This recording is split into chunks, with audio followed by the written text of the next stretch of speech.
Palabras del credo que dice Ascending in Caeli sedet ad dexteram Patri. Se trata de la ascensión de nuestro Señor Jesucristo y de su situación a la diestra, a la derecha del Padre. En primer lugar, la ascensión es un misterio, pero todos los misterios, aún los sobrenaturales, tienen en el orden natural sus equivalencias que son análogas, no unívocas. Al decir que son análogas, queremos decir tienen algo de semejante y algo de profundamente desemejante en el mismo concepto, en el mismo criterio. Cuando nosotros nos hablan de ascender, la primera impresión que surge en nuestra mente es la ascensión de tipo físico, de subir una cuesta con todo el peso de nuestra corporalidad, que supone tener que llevar ese gravamen que pesa y posa hasta la cumbre, en donde mirar para atrás y ver lo que se ha subido es siempre una compensación para el esfuerzo realizado. Pero es indudable que la ascensión de nuestro Señor a los cielos, si bien puede tener con estas subidas nuestras, con estas ascensiones, una cierta analogía muy lejana, casi metafórica, con lo que tiene una analogía más cierta, es con el conocimiento, con el saber. El hombre es un ser que está naturalmente inclinado al conocimiento de Dios.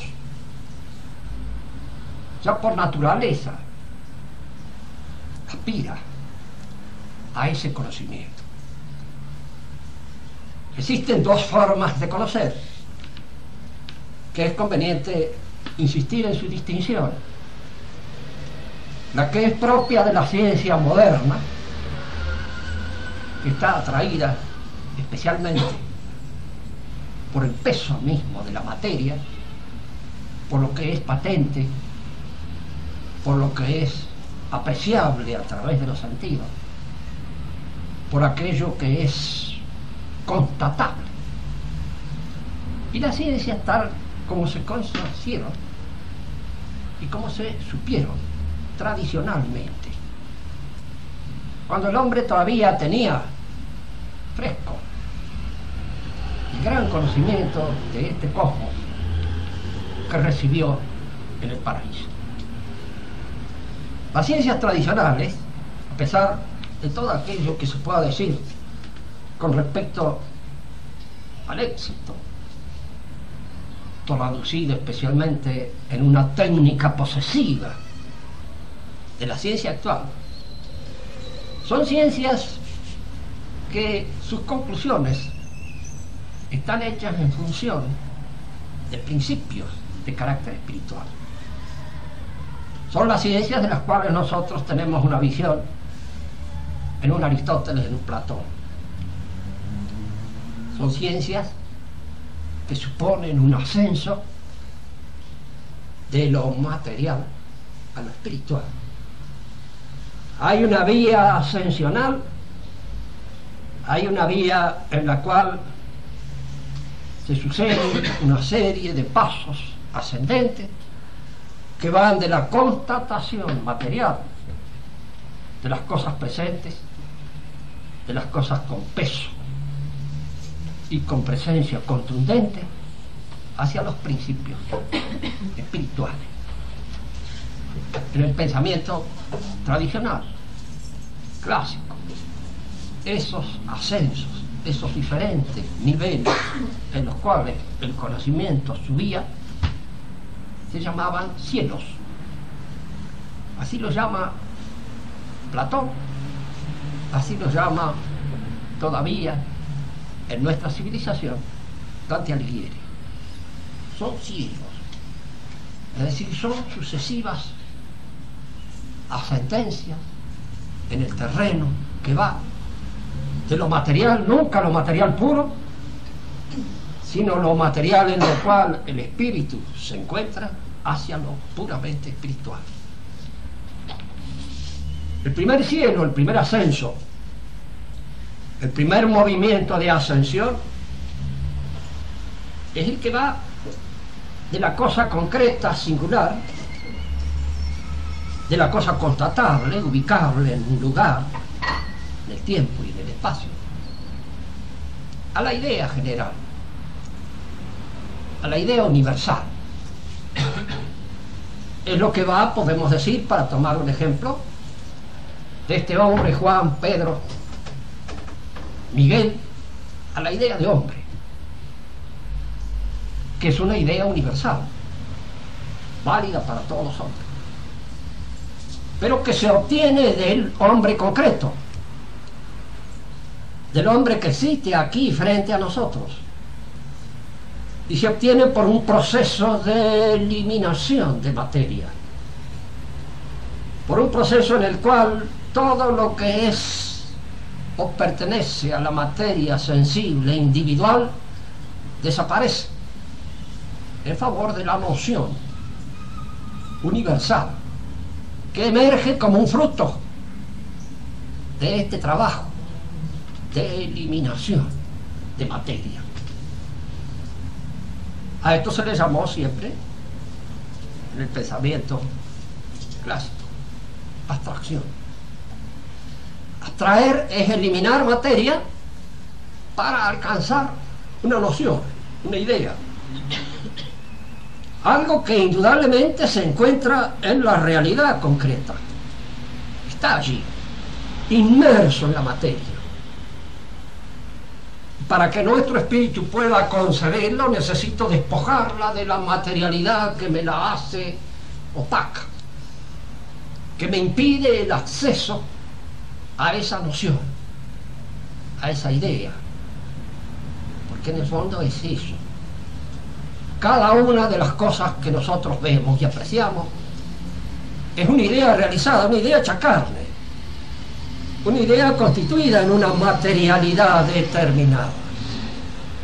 Para yo poder penetrar en la idea, tengo que despojarla de la materialidad que me impide el acceso a esa idea. Tengo que dar un paso ascendente en la dirección de esa inmaterialidad, pero que en este primer momento esa inmaterialidad, como ustedes ven, es negativa. ¿En qué sentido decimos que es negativa? Porque es menos entitativamente considerada la idea de hombre que un hombre. Un hombre concreto, un hombre de carne y hueso tiene más realidad que la idea, que la definición de hombre, que la noción universal. Por mucho que la ciencia se ocupe de la noción universal, del hombre abstracto, del hombre general, el hombre concreto tiene más peso entitativo. En este primer paso, en este primer ascenso, el ascenso del alma se hace a través de un despojamiento de realidad. La realidad es despojada de aquello que impide la manifestación clara, precisa, diáfana del espiritual. Pero todavía nos encontramos en un cielo negativo. Hay que ascender aún un paso más. Y es cuando nosotros entramos en el terreno de las matemáticas, terreno en el cual ya lo material como tal, ni sensible ni común, no cuenta. Las nociones son puros entes de razón. La definición se realiza en el entendimiento. Y como se realiza pura y exclusivamente en el entendimiento, no hace referencia a ninguna materialidad. Aun cuando yo puedo utilizar los números para numerar cosas materiales, el número en sí no tiene ninguna significación material determinada, como no lo tiene la figura geométrica.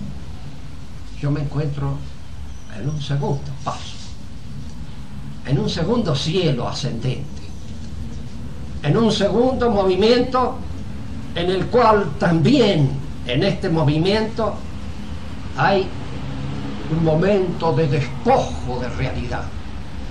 Se alcanza esa visión, se alcanza ese conocimiento por despojo de la realidad, por abandono de la realidad. Diríamos, cualquier cosa concreta es más, entitativamente más, que un número, que una figura geométrica, que un ente matemático. Por eso también el ente matemático es más fácil de conocer, porque no tiene opacidad que resista a la visión del espíritu, no tiene ninguna de esas opacidades que nacen del espesor de la materia y aún de la idea realizada en la materia. Pero hay en todas las cosas materiales una idea realizada, una forma. ¿Puede nuestra alma penetrar en la forma concreta de la cosa real, de la cosa determinada? ¿Podemos conocer concretamente lo que es uno de nosotros? Sabemos que hay en cada uno de nosotros una idea que está realizada.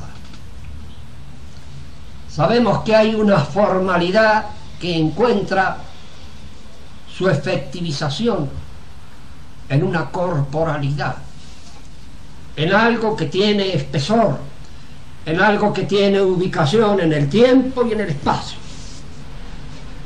Sabemos eso, pero nosotros no logramos penetrar,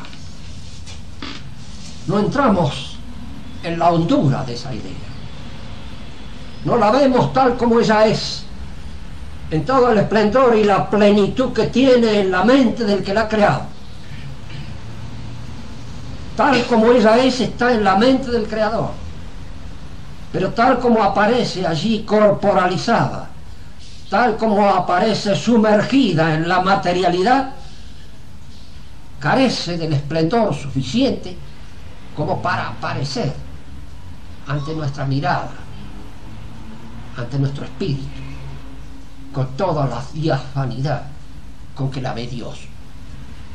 Nosotros no vemos las cosas con esa diafanidad, con ese esplendor, pero penetramos.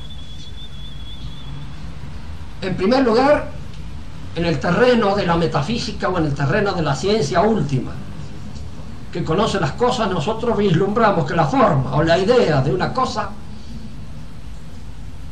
puede ser sin materia, porque es un elemento positivo, afirmativo. Es lo que constituye esta realidad que yo estoy observando, que yo estoy viendo. Es como si dijéramos, todo lo que hay de materia en una realidad está transformado intrínsecamente por la idea, por la forma, por el eidos que hace que esta realidad sea tal realidad. Dicho de otra manera, los elementos materiales que constituyen nuestro ser son los mismos que pertenecen al cosmos dentro del cual vivimos. Es agua, carbono, etc. Todos esos elementos entran en nuestra composición. Pero ¿por qué fórmula hace que esa composición que constituye esos elementos tenga esta apariencia, tenga esta modalidad, tenga esta vida, se manifieste de esta manera? Podríamos nosotros traducir en una fórmula química esa complejísima realidad, y aún admitiendo de que esa fórmula exista, de que esa fórmula se dé, tenemos que admitir al mismo tiempo que es una fórmula viva, que es algo que se ofrece con todo el acicate, con toda la fuerza, con todo el vigor de lo viviente.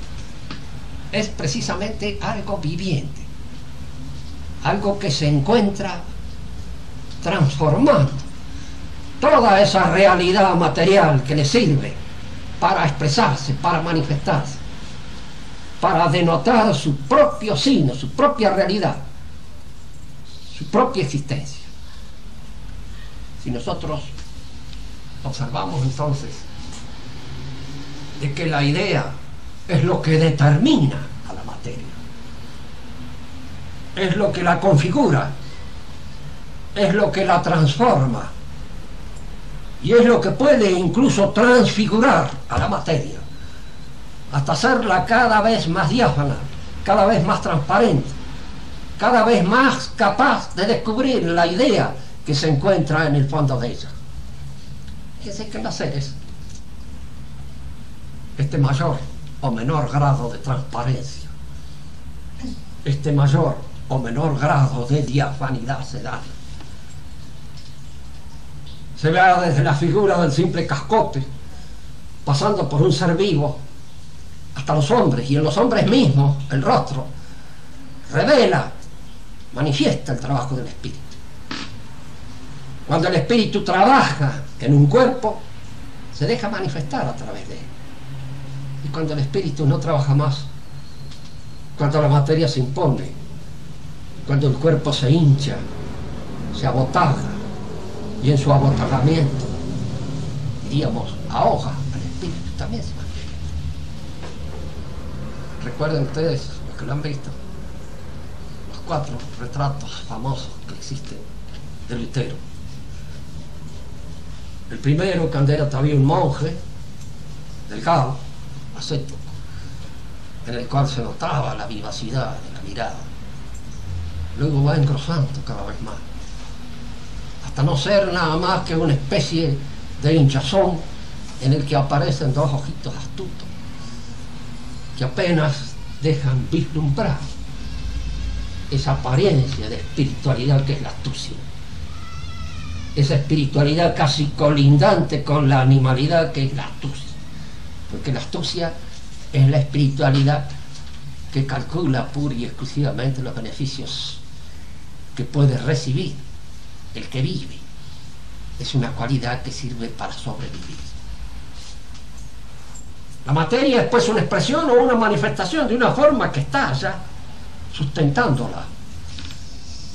En el conocimiento clásico se puede pensar perfectamente de que esta forma, de que este espíritu, de que este eidos puede existir, no repugna al conocimiento, de que exista sin materia. No de que existe un hombre sin materia. Un hombre es un ser que está realizado en un cuerpo, pero que sí que exista una forma, un espíritu sin materia. Este es el último grado al cual puede ascender lentamente, con esfuerzo, nuestra inteligencia en el orden del conocimiento.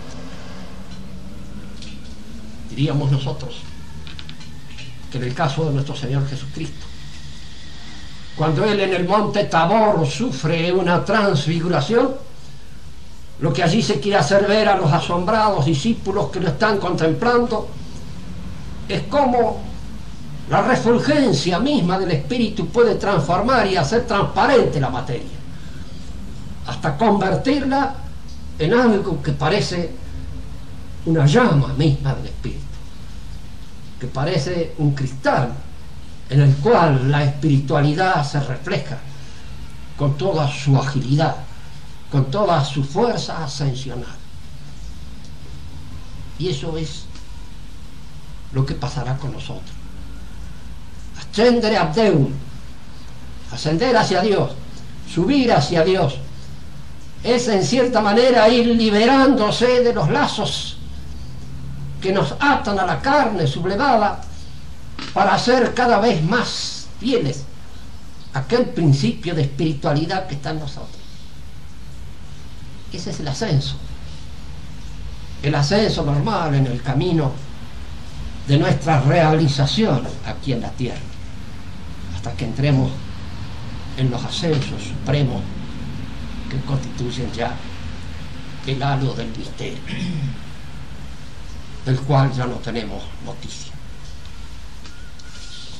Nuestro Señor se hace transparente, porque en la medida en que en Él la espiritualidad divina refulge, la materia se hace cada vez más translúcida hasta que desaparece ante los ojos mismos de los que lo están observando. No se trata de subir con un helicóptero ni cosas por el estilo. Se trata de esta transparencia misma que la fulguración del espíritu produce en el cuerpo. Y esta transparencia que lo hace desaparecer ante los ojos mismos de los que lo observan. Y se da entre nosotros. Se suele dar algo similar, algo semejante, algo análogo, que nos permita por esta analogía entender el misterio de esta transfiguración. Sí se da. En las almas muy espirituales uno lee a través del rostro el trabajo del espíritu. El trabajo del espíritu que aparece y se refleja y se transparenta en esa carne que está sometida a la laceración permanente de la espiritualidad. Aparece. No solamente en aquellos rostros que revelan una inteligencia superior, sino en aquellos rostros en los cuales se revela una caridad superior. La ascensión del Señor revela esto, que en alguna manera consuma lo que ya está incoado en nuestra propia vida natural. Es un proceso que tenemos que realizar. No lo realizamos. ¿Por qué no lo realizamos? Porque la opacidad de la materia, nuestra adscripción a la materia hace que cada vez nos hundamos más en la imbecilidad rotunda. Fíjese que estoy hablando de hombres que tienen una inquietud de superación espiritual, pero los hay que no tienen ninguna y que se hunden en la materialidad más funesta. Por eso cuando nosotros hablamos de la existencia de esta escala, que es el cielo por un lado, que es la subida, la ascensión dolorosa a través del purgatorio, y luego el infierno, que es allí donde la materia consuma su obra de opacidad, consuma su obra de ahogar el espíritu hasta las últimas consecuencias. Todo esto es, si ustedes lo observan bien, lo observan con una mirada espiritual, está anunciándose a nosotros, se ve, se advierte en nuestros mismos pasos, en nuestras imperfecciones, en nuestras caídas, en nuestros ascensos y en nuestros descensos. Dice la segunda parte de esta noción: y está sentado a la diestra del Padre. Es curioso también advertir esto. Toda la realidad, toda esta realidad física, si se observa bien, es un signo de la realidad espiritual. Son signos. Para nosotros la mano izquierda y la mano derecha pues son dos manos que nos ayudan en nuestra faena, en nuestro trabajo. Pero ¿por qué la tradición nos ha enseñado siempre que la izquierda es la siniestra y la derecha es la diestra? ¿Por qué lo curioso del caso es esto? Aquellos que se colocan en la oposición de nuestro Señor, aquellos que se colocan en una actitud de discusión frente a la autoridad de Dios, aquellos que se oponen a esa autoridad y contradicen junto con ella los esfuerzos mismos de la naturaleza, se dicen de izquierda. Y lo dicen ellos. Nadie les ha impuesto este título de una manera, diríamos, despectiva, despreciativa. Nadie se los ha dicho. Ellos mismos se han llamado y se designan. Es como si dijéramos hacen carne a un signo que está ya determinado en la tradición. A la izquierda van los réprobos, y esto lo sabían los paganos también, como lo saben los cristianos, y a la derecha los que son los favoritos del Señor. La derecha es el lugar del privilegio, la derecha es el lugar, que sí, es un lugar como cualquier otro, ni más ni menos. Si no existieran los símbolos tradicionales que establecieran las verdaderas filiaciones del espíritu con respecto a los lugares, pues sería un lugar como cualquier otro. ¿Por qué uno se dice de izquierda y otro se dice de derecha? Fíjese que yo no estoy hablando acá de la política, porque si fuéramos a hablar de política diríamos todos los que figuran en el espectro son posiciones de la izquierda, y son posiciones más o menos de izquierda, empezando por la extrema y terminando por esa que está más a la derecha, pero que es tan izquierda como las otras izquierdas, porque están puestas, diríamos, en una posición contraria a la que el Señor establece. En realidad la única derecha es vouloir ce que Dieu veut, o dice en verso, querer lo que Dios quiere. Querer lo que Dios quiere es estar a la diestra del Señor. Nuestro Señor está a la diestra del Señor. Para terminar, no ser demasiado largo en estas exposiciones, vamos a hacer una pequeña reflexión más. Nosotros somos materia y nuestro cuerpo es materia. Esta materia nuestra está transfigurada intrínsecamente por nuestro espíritu. Es nuestro espíritu la que lo ordena. Si nosotros no seguimos las indicaciones de nuestro espíritu, si no somos dóciles a las indicaciones del espíritu, es porque hemos optado por la materia, por el peso de la materia. Hemos optado por todo aquello que pesa y posa en contra de aquello que sube, que asciende. Recordemos el famoso soneto de Quevedo: cerrar podrán mis ojos la postrera sombra que me llegara el blanco día, y podrá desatar de esta alma mía ahora su afán atento lisonjera, y cuando termina serán cenizas, más tendrá sentido, polvo será, más polvo enamorado. Es decir, cómo de alguna manera nuestra posición física, porque al fin de cuentas lo que vale en nosotros es la última decisión de nuestra alma.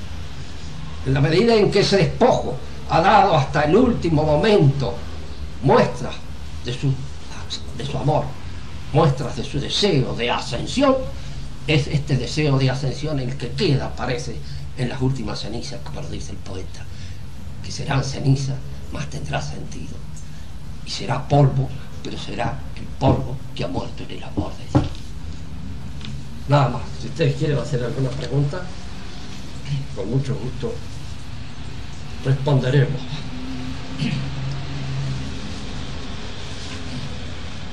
El tema es que la ascensión viene a ser como las moradas. ¿Cómo? Como las moradas. Y sí, porque todos esos, los cielos, las moradas, son indudablemente indicaciones de este ascenso del alma. Santa Teresa habla de las moradas,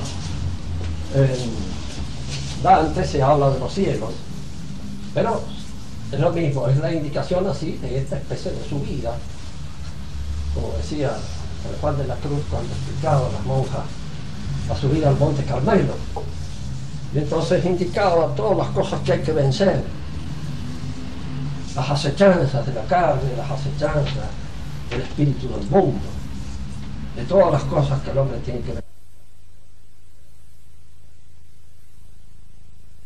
Que cuando haya llegado acá, lo demás viene solo, porque el espíritu está ya purificado, y entonces su ascenso es libre. Ya no pesa más, diríamos así, el cuerpo, de manera que se opone a este ascenso del espíritu.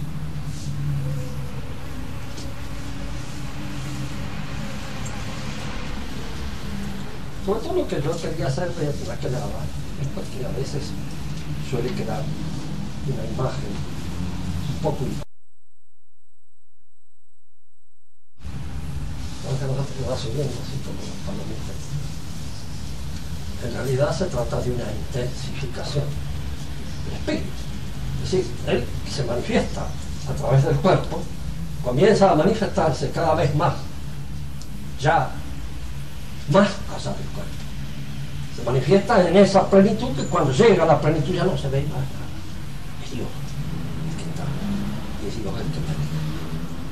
No se trata de subidas así en ascensiones puramente físicas, sino que se trata de esta intensificación de la vida del espíritu. Y quería hacerles ver que en nuestra realidad cotidiana eso se puede dar, y se da entre nosotros, se da con analogía, indudablemente señalando una cierta distinción y una cierta semejanza, con toda la diferencia que pueda haber entre un acto divino, entonces los actos puramente humanos de ascenso que nosotros podemos realizar. La asunción de la Virgen no es un acto de ascenso, es totalmente... La asunción, la Virgen es el mismo.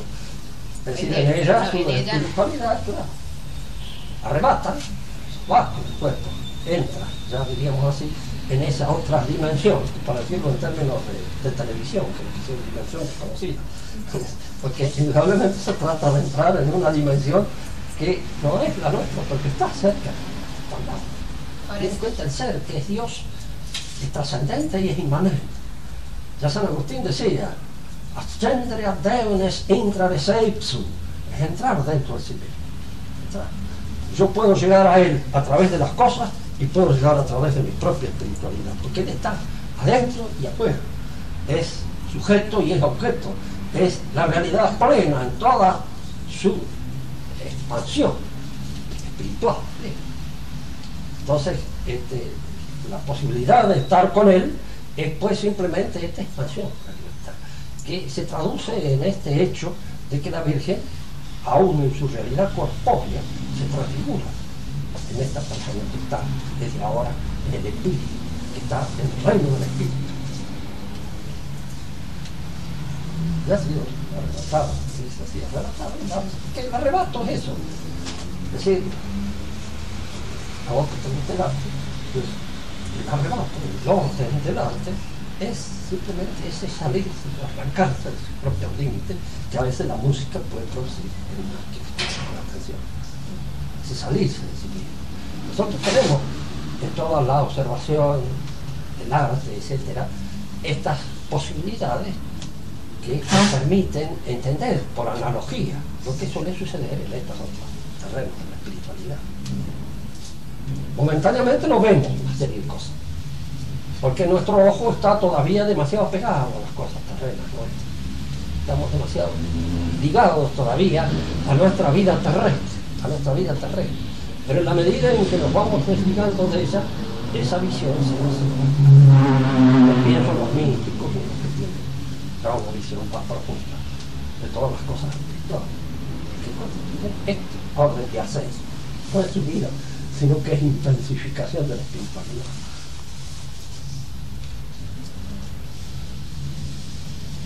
Y hay un momento en el tiempo en que se produce la ascensión de nuestro Señor Jesucristo, y el Evangelio relata que los apóstoles se quedan perplejos, mirando. Sí, eso es que han mirado, en ver algo, un rastro, ha quedado algo. Claro, el misterio sucede delante de ellos. Uno no lo ha visto, por supuesto, es muy difícil rehacerlo desde nuestra posición. Pero uno puede decir, esa transfiguración que ellos vieron en el monte Tabor, todavía veían, todavía Él aparecía, pero ahora es Dios el que emerge. Y entonces ya no queda nada de la materia. Porque ya en ese momento Cristo ya no tenía su cuerpo, es decir, tenía su cuerpo resucitado, es decir, tenía su cuerpo glorificado. Tenía un cuerpo glorioso. Y además todavía sufrió otro proceso de ascensión. Sí, por supuesto, en este momento es cuando Él entra otra vez en posesión de su divinidad. De su divinidad. Y es como una especie de franqueo de esta puerta que nos separa precisamente de la espiritualidad pura. Y en ese momento la naturaleza humana de Cristo, ¿qué sucede? ¿Qué sucede con la naturaleza humana de Cristo en el momento? Y estará también. Está también. Claro, está como la de la Virgen. Está resucitado en el cielo ese cuerpo de Cristo, esa naturaleza humana. Y lo vamos a ver. Pero, Ojalá. y el peso, diríamos así, de nuestros pecados no nos hunde demasiado. Pero ahora hay que hacerse muchas ilusiones respecto a los pecados porque son tan infelices, la mayor parte de ellos, que no sé si el peso será suficiente como para meternos en el infierno. Ya uno no se puede alabar ni de ser un buen pecador.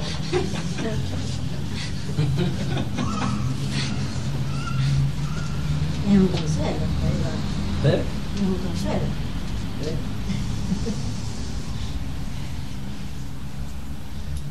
Bueno. Salvo Zafaco, que lo reduce a nada. Lo de naturaleza no se puede aplicar. No, porque no es la naturaleza Claro, de la hostia, es pan. de pan. Esa es la naturaleza, esa es su naturaleza. No, el único concepto que entra es de sustancia. No hay, el de naturaleza, la naturaleza es pan. Nosotros probamos pan. Eso es lo que en alguna medida aparece allí en el coso. En cambio, es la transustanciación lo que explica, y como yo les explicaba, si se me ha hecho entender, la palabra sustancia apunta a algo viviente, pero como idea, como espíritu, como realidad que está en el fondo de una cosa, y que está incluso en el fondo de las cosas naturales. ¿Y por qué lo cambian? Por una cosa Porque cambia la noción primero. Es decir, fíjate, la Iglesia en este momento recibe un ataque a fondo por parte del modernismo. El modernismo ha perdido la fe. Han perdido la fe en el sentido tradicional, cabal del término. Y entonces te dan otra interpretación, pero no han perdido las mañas. No han perdido el gusto por explicar las cosas de la fe. Y entonces las explican quitándole toda densidad sobrenatural, toda densidad espiritual. Se la quitan. Entonces dan una explicación puramente humana. Supongamos, por ejemplo, el caso, yo te digo, es un protestante, pero este protestante tiene discípulos católicos, y muchos más de lo que en realidad debiera ser conveniente que los tuviera. Bullman. Él cuando habla, Cristo murió en la cruz, dice él, y murió. Se acabó. Pero para el creyente resucita en su espíritu. Es una presencia espiritual que desde ese momento está presente, resurrecta, en la conciencia del creyente. Es decir, que todo aquello que dijo San Pablo, lo dijo bien. Si Cristo lo resucitó, no está feyendo. Tirémosla porque no sirve para nada. De hecho es así. Es decir, la fe es inútil en esa explicación. En primer lugar, el modernista tiene un problema, que es la gran dificultad de la mayor parte de los modernistas que están en la iglesia, que no puede hacerse entender nada más que por un público culto. Y echado a perder por su cultura, pero culto. No llega al pueblo. Una interpretación modernista hace perder la fe inmediatamente a toda la gente que la recibe. Si vos les decís a la gente, mire, esta hostia es simplemente un signo, el símbolo que representa a Cristo, es nada. ¿Qué necesidad tengo de ir a hacer tantas paparruchas para tragar algo que es un símbolo? Y que mejor sería untado con manteca o con algún poco de dulce leche arriba. Por lo menos tendría la cierta densidad del dulce leche y de la manteca. Pero es una cosa inútil. La gente del pueblo pierde la fe frente a la enseñanza modernista. La pierde porque no es capaz de entrar en los intríngulis, en las perversidades, en los laberintos que entran esta mentalidad que hace de todas las cosas una manifestación puramente inmanentista de la conciencia.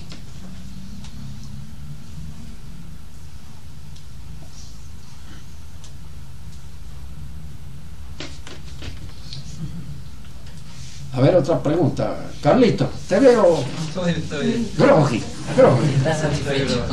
Vos que sos el preguntador de Rubén, el testero. No. Y empezar a animarlos ya como los animadores de televisión. La sustancia es la sustancia divina la que se mantiene, y la sustancia humana desaparece como En Cristo. en Cristo.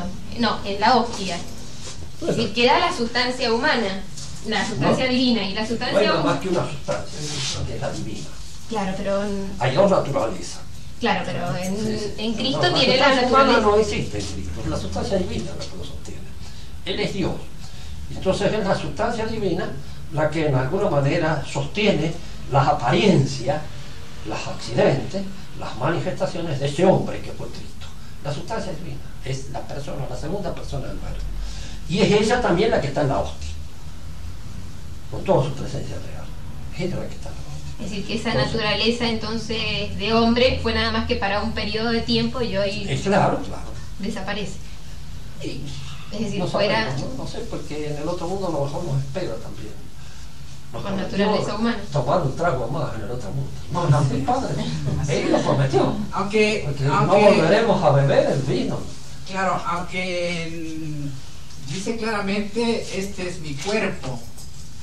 Habla de su cuerpo. Claro, por Y eso. nosotros cuando comulgamos el cuerpo, sangre, alma y divinidad. Es decir, Sí. todo. Claro, entonces la parte humana también.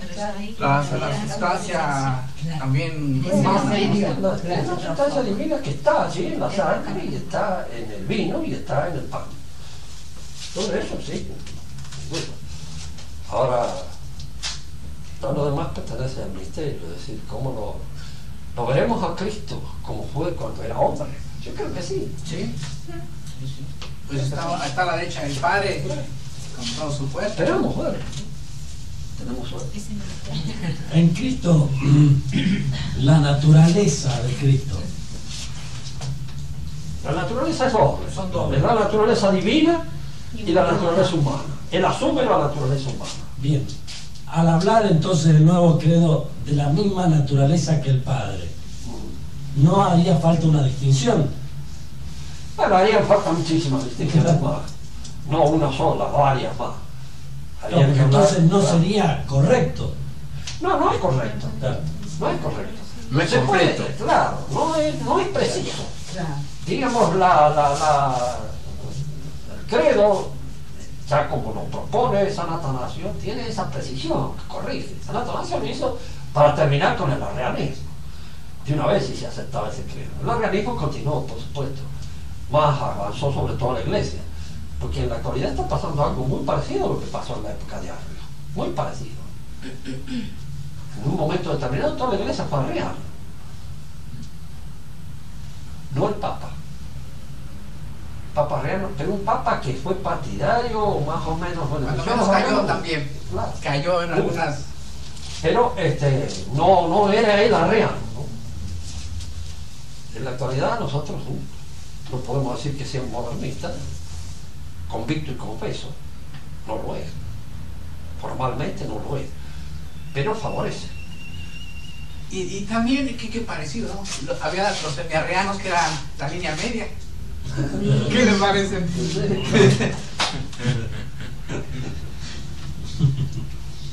Ahora, el concepto de la misma naturaleza, es decir, de la mismidad, ¿no significa de alguna forma que sea que pertenezca a la naturaleza divina, es decir, en cuanto a sustancia? O sea, No, me eso refiero se a puede la admitir. diferencia que hay Sí. entre decir igual naturaleza a misma naturaleza. Es decir, No. Cuando se dice de la misma naturaleza, se puede decir. Se puede decir en el sentido de que siendo la naturaleza principio de operaciones, entre las operaciones en que está el Padre, está el Hijo y está el Espíritu Santo. Están las operaciones de la misma naturaleza, es admisible. Lo que pasa es que luego viene la precisión del concepto. Como la misma naturaleza puede interpretarse de dos cosas que son sustancialmente diferentes, conviene hacer hincapié en la sustancia, porque es el que sostiene y es lo que da unidad a toda la naturaleza divina, la misma sustancia. Porque si no podían ser dos dioses de la misma naturaleza. Dos dioses podían ser de la misma naturaleza, como usted y yo somos de la misma naturaleza. Si no, Claro, por eso yo hago la diferencia entre decir igual naturaleza, que somos dos personas distintas, a pertenecer a la misma naturaleza. No, es como si dijéramos nosotros, concepto de la ambigüedad, necesidad sí, de una eso. mayor precisión, Claro. que es la que lo llevó, porque en el caso, por ejemplo, de Arrio, él no negaba que Cristo no fuera de naturaleza divina, admitía, pero es como dices vos, y está bien, no era la misma naturaleza, exactamente la misma naturaleza de Dios, pero era de naturaleza divina. Entonces el término se presta a confusión y se presta a discusión, se presta en alguna manera a diferentes interpretaciones, y es necesario salir al encuentro con precisión en lo posible jurídica y evitar esas confusiones que pueden establecerse por el uso de un término impreciso. Hay que ser el preciso, el que más se acomoda a la realidad del problema, que era el consustancial. Y sobre todo, ¿para qué cambiarlo? Digo yo. Porque hay ciertas cosas que uno dice, no son malas, ¿verdad? Pero ¿por qué las cambian? ¿Qué es lo Ahora, que les lleva a cambiar? Y después, No, como por ejemplo el hay- mismo latino, siempre un ataque certero porque era la unidad de El que lengua. las cambia generalmente tiene alguna intención X. Por eso digo, ¿qué es lo que lleva? Porque... Tiene la intención de prestar a veces. Sobre todo Porque... cuando la fórmula es tan precisa, ¿no? Tan precisa, es decir, el cambio de subconsustancial al de la misma naturaleza no es un cambio que abunda en la precisión, es como el cambio actual del Padre Nuestro. Es decir, se puede tener perfectamente y decir ofensa o deuda. En griego se decía de las dos maneras, en latín no. En latín no. Porque el latín es más pobre pero más preciso que el griego, y se decía deuda. Entonces, como la deuda supone siempre un reato que hay que pagar, era conveniente decir deuda para establecer la relación con el purgatorio. Los protestantes suprimen porque no creen en el purgatorio. Y como nosotros ahora queremos quedar bien con los protestantes, a toda costa. Yo no sé si es porque son los que tienen Que dominan. o por alguna otra razón, así bastante miserable. Pero son las razones que nos llevan a quedar bien con ellos. Nosotros no aceptamos esas cosas. Y en realidad modificamos la palabra misma del Señor. Se puede decir, no, pero si el griego es lo mismo, si el griego será no lo mismo exactamente. Pero no se olviden nunca de que los traductores de la Vulgata, entre los que estaba San Jerónimo, sabían muy bien el griego. Y sabían el hebreo también. Y sabían ubicar y precisar con toda distinción. ¿Por qué pusieron deuda de Victorimos Nostri? ¿Por qué? Porque esto indicaba o señalaba. Igual que esa otra parte de la misa, en la cual cuando se consagra el vino, se dice que será derramada por vosotros y por muchos, dice el Evangelio. Señala, no por todos los hombres. Es que nuestro Señor no se sacrificó por todos, sí, pero no todos se beneficiarán con su sangre. Son algunos, y era conveniente señalar los dos dogmas. El dogma de los elegidos. No todos son elegidos, hay pocos, hay muchos, pero no son todos. Entonces, hay una modificación que aparece con un cierto desdén dogmático. Fíjense que los 1000 años tiene la Iglesia, más de 1000. Se han ido aquilatando cada una de esas fórmulas con una precisión, con una agudeza teológica, meditada por todos esos siglos. Modificarlas ya de por sí es una temeridad. Y todavía más cuando esta conocimiento, no un mal conocimiento de las lenguas, pero sí un uso arbitrario de ese conocimiento. Ese es lo grave del asunto. Los traductores que la traducción en las lenguas muertas, la traducción más antigua, goza de mayor credibilidad por cuanto estaba más cerca de los testimonios vivos de aquella lengua, que hoy día son imposibles de repensar. La Vulgata fue hecha en el siglo V, más o menos. Manejaba una serie de pergaminos que se encontraban aquí. Estas modificaciones que se han hecho en la Biblia últimamente se basan en los masoretas de nuestra era. Y son judíos que han remanejado las antiguas tradiciones judías con el objeto precisamente de despistar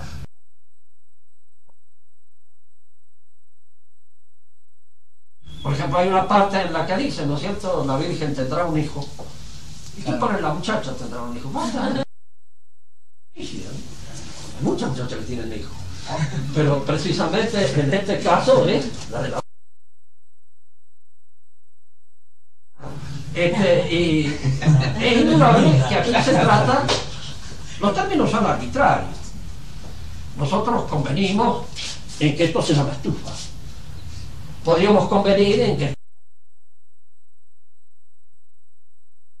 Pero fíjense que esta arbitrariedad se da en el contexto de una tradición, que no hay que perderla de vista, porque en esta tradición a esta palabra se le dio... Si nosotros decimos a Fulano tal le revolvieron el valero, indudablemente que entre nosotros los argentinos entendemos perfectamente lo que quiere decir. No sé qué trasladado a otra lengua que habla el castellano, qué es lo que pueden entender por eso, porque a lo mejor piensan que le han revuelto un juguete con el cual hacía él en manifestaciones, pero entre nosotros se expresa. Es decir, que la arbitrariedad de los signos tiene un sentido dentro de una tradición, y en la tradición esta es donde se emplearon con este sentido preciso, y se les dio este sentido preciso. Es muy difícil después sacarlo, porque es meterlos en un contexto distinto. Claro, y no se puede explicar a partir de una traducción lingüística algo a lo que le debe dar sentido la tradición. Sí. Claro, no es una cuestión de idioma, sino de tradición. No es una cuestión de tradición. Claro, no hay un problema lingüístico que se ponga... No. Porque, por ejemplo, eso de que aparece por ahí un lingüista, el filólogo, por antonomasia, y que dice, mire, vara en hebreo no quiere decir creación de la nada, porque en un texto en tal parte está empleado con otro. Y puede ser que en un texto en tal parte está empleado de otra manera, pero en nuestra tradición, vara quiere decir creación de la nada, en medio. Eso es lo que quiere decir. Y esa es la traducción que se le dio, y ese es el sentido que se le dio por tradición. Es decir, y suponemos que esa tradición está inspirada por el Espíritu. Por lo menos yo creo en eso. Y en ese sentido es tanto más segura. No, es que con los cambios también se va diluyendo lo que fue verdadero. También. Es como el guión de las costumbres. Pero si se va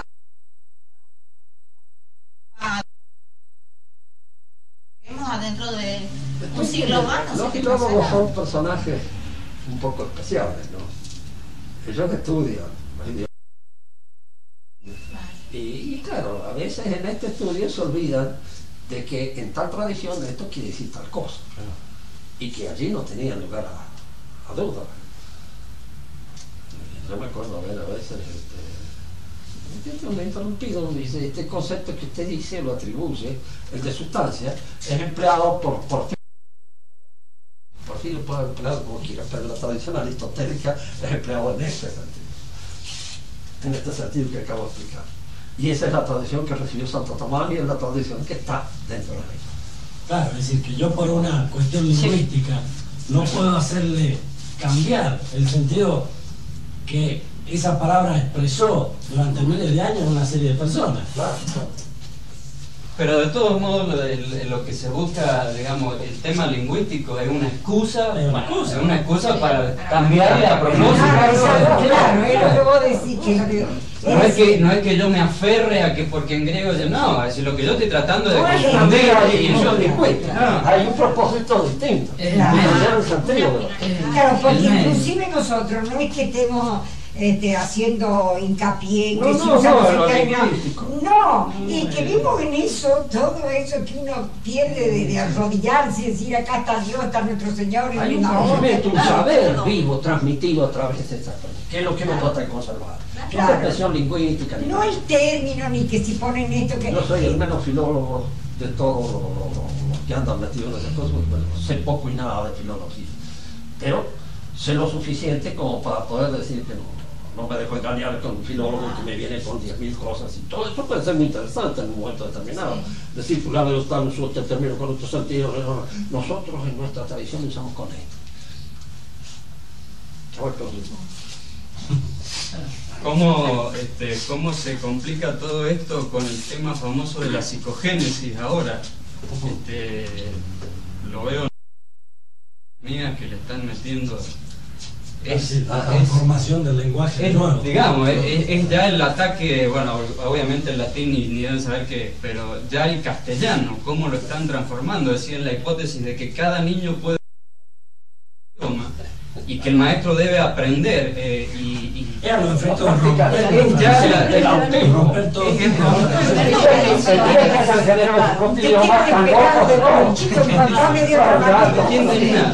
Los han muerto locos todos. Claro. El tema es los manicomios están llenos de puros pero es que no lleno de esas pretensiones. Yo me reía el otro día mucho en un diario francés cuando leía, dice, educación sexual. Al fin vamos a aprender, dice. Al fin vamos a aprenderlo. Como si no hubiera sabido nada. Absolutamente nada. Hay un chiste de la perestroika también. Sí. Que le dicen a un ruso, dice que ahora con la perestroika vamos a tener educación sexual. Entonces lo dice, es lo que hemos hecho siempre. Sí, dice, bueno, entonces...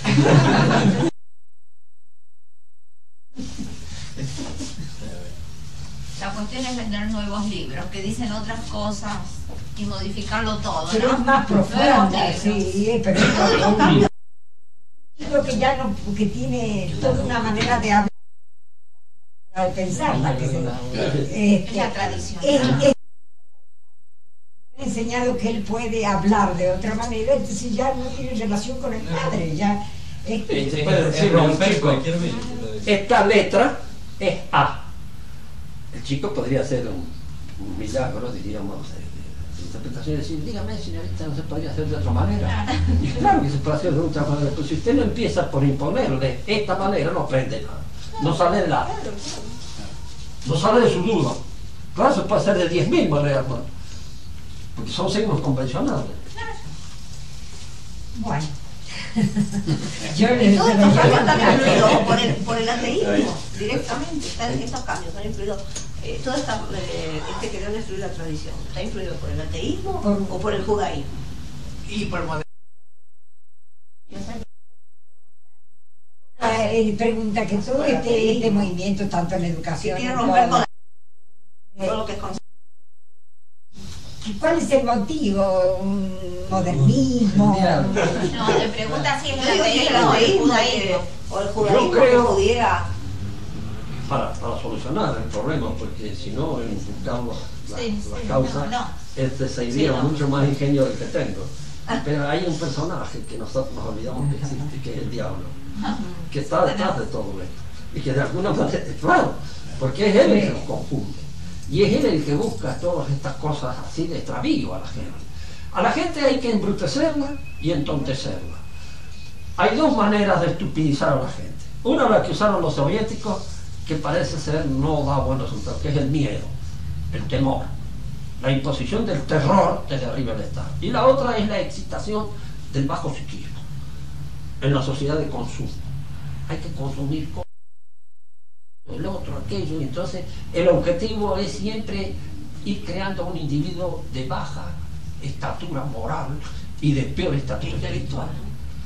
Un individuo inferior, en todo sentido, porque es el que más fácilmente se mantiene, es el que más fácilmente se dirige desde arriba.